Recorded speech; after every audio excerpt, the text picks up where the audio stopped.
Hello and welcome to another episode of From the Beginning here on Heavenward Thinking. Today we're continuing on in Genesis chapter 47. We're going to see what happens with Jacob and his household come down and to live in Egypt with Joseph, and we're going to see what's going on in the famine and see some different interactions among the characters in our story this week. So let's dig right in verse 1. Joseph went and told Pharaoh, "My father and brothers, with their flocks and herds and everything they own, have come from the land of Canaan and are now in Goshen." He chose 5 of his brothers and presented them before Pharaoh. Pharaoh asked the brothers, "What is your occupation?" "Your servants are shepherds," they replied to Pharaoh, "just as our fathers were."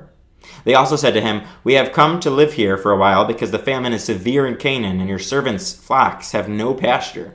So now, please let your servants settle in Goshen." Pharaoh said to Joseph, "Your father and your brothers have come to you, and the land of Egypt is before you. Settle your father and your brothers in the best part of the land. Let them live in Goshen. And if you know of any among them with special ability, put them in charge of my own livestock." Then Joseph brought his father Jacob in and presented him before Pharaoh. After Jacob blessed Pharaoh, Pharaoh asked him, "How old are you?"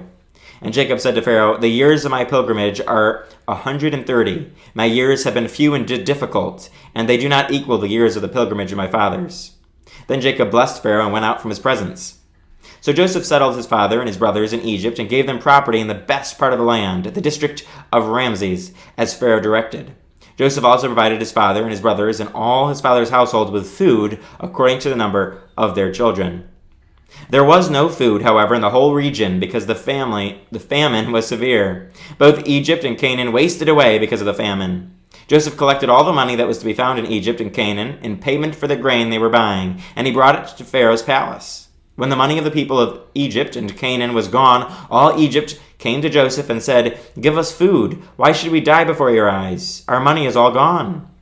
"Then bring your livestock," said Joseph. "I will sell you food in exchange for your livestock, since your money is gone." So they brought their livestock to Joseph, and he gave them food in exchange for their horses, their sheep and goats, their cattle and donkeys. And he brought them through that year with food in exchange for all their livestock. When that year was over, they came to him the following year and said, "We cannot hide from our lord the fact that since our money is gone and our livestock belongs to you, there is nothing left for our lord except our bodies and our land. Why should we perish before your eyes, we and our land as well? Buy us and our land in exchange for food, and we, with our land, will be in bondage to Pharaoh. Give us seed so that we may live and not die, and that the land may not become desolate." So Joseph bought all the land in Egypt for Pharaoh. The Egyptians, one and all, sold their fields because the famine was too severe for them. The land became Pharaoh's, and Joseph reduced the people to servitude from one end of Egypt to the other. However, he did not buy the land of the priests because they received a regular allotment from Pharaoh and had enough food from the allotment Pharaoh had given them. That is why they did not sell their land. Joseph said to the people, "Now that I have bought you and your land today for Pharaoh, here is seed for you, so you can plant the ground. But when the crop comes in, give 1/5 of it to Pharaoh. The other 4/5 you may keep as seed for the fields and as food for yourselves and your households and your children." "You have saved our lives," they said. "May we find favor in the eyes of our Lord. We will be in bondage to Pharaoh." So Joseph established it as a law concerning land in Egypt, still in force today, that 1/5 of the produce belongs to Pharaoh. It was only the land of the priests that did not become Pharaoh's. Now the Israelites settled in Egypt in the land of Goshen. They acquired property there and were fruitful and increased greatly in number. Jacob lived in Egypt 17 years, and the years of his life were 147. When the time drew near for Israel to die, he called for his son Joseph and said to him, "If I have found favor in your eyes, put your hand under my thigh and promise that you will show me kindness and faithfulness. Do not bury me in Egypt, but when I rest with my fathers, carry me out of Egypt and bury me where they are buried." "I will do as you say," he said. "Swear to me," he said. Then Joseph swore to him, and Israel worshipped as he leaned on the top of his staff. So here in this chapter, we have several different mini-stories in this one chapter. First, we get to see Joseph presenting his brothers and his father to Pharaoh, and we get to see that Pharaoh blesses them in a mighty way. He doesn't just give them some of the land of Egypt. He gives them the best part of the land, the best part to settle in with their families and their livestock, and he says if there's any of them with special ability, have them take charge of my own livestock. So these foreigners from the land of Canaan, God's chosen people whom he is going to call out of Egypt many years from now, and he is going to raise them up into a great nation. He's already putting that into effect in this chapter. We start to see the beginning of that. God is going to increase them. Later in the chapter, we see they multiply greatly. But before they can do that, first, God gives them favor in the eyes of Pharaoh, and he blesses them greatly and gives them great status. They come in as foreigners and immediately are given the best of the land and put in charge of Pharaoh's own livestock. What a great thing. When God gives us favor in life, it does amazing things. When we humble ourselves and we allow God to lift us up, things happen. When we are prideful and try to take advantage of things ourselves and take positions ourselves and do things for ourselves, it becomes a serious issue and we end up falling. Pride goes before a fall. We have that problem. But when we're humble and we just allow God to do what he said he's going to do, and when we're faithful and obedient, just like Jacob was here, because last week we talked about God told him, just go down to Egypt. I am going to take care of you. He was faithful and obedient to God, and already God is blessing that faithfulness and that obedience. Then we see Joseph and the famine. There is a severe famine still going on, and the people run out of money to buy the grain that Joseph had stored up for those first 7 years of abundance. And now they're in the 7 years of famine, and they have no money. So they come to him, and he says, exchange all your livestock for food. So they do that. They give him all the livestock, becomes Pharaoh's, and they are reduced to not having ownership of their own livestock. Then the next year, they're still without food, they have no money, they have no livestock, so they sell themselves and their property. So Pharaoh gets a really good gig out of this. This is a great deal for him. He doesn't just own all the people's money that they gave to him. He doesn't just own their livestock, but he also owns them and all their property, making him a very powerful person. Also making Joseph a powerful person as well. But he really benefits from having a wise man like Joseph take ownership.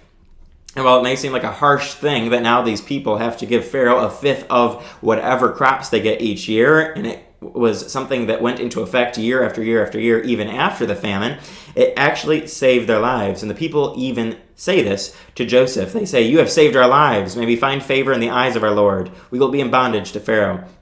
So God was able to give Joseph wisdom and insight, not just to collect the grain during the 7 years of abundance, not just to store it up, not just to be wise enough to prepare ahead, but then he also gave him the wisdom and the insight on a day-to-day basis that he needed throughout the famine, so that not only would they have it stored up, but they could get through the famine without dwindling into chaos, without escalations of desperation for food.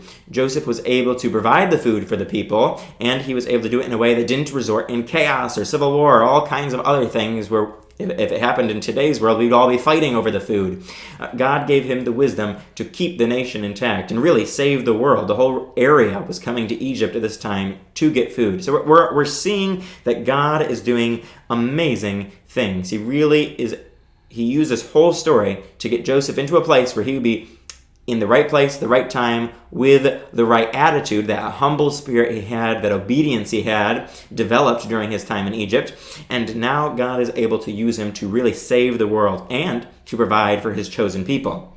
Because that's the next part we get. We see that Jacob gets to live 17 years, even though he thought he was going to die really quickly. He gets to live 17 years and enjoy this time with his son there and with his family. And we see that they are already multiplying. It says, now the Israelites settled in Egypt in the region of Goshen. They acquired property there and were fruitful and increased greatly in number. Imagine that. They're increasing greatly even though they come down in a time of famine. It's amazing what God can do when we just trust him and we're obedient to him. He's able to take care of us even when the world around us is falling into chaos, even when things are difficult and there's famine in our life. It might not be physical famine, but it might be all other kinds of famine and difficulties in our day-to-day lives. But if we trust God and we're obedient to him, he promises to get us through them, just like he promised Jacob and the Israelite community.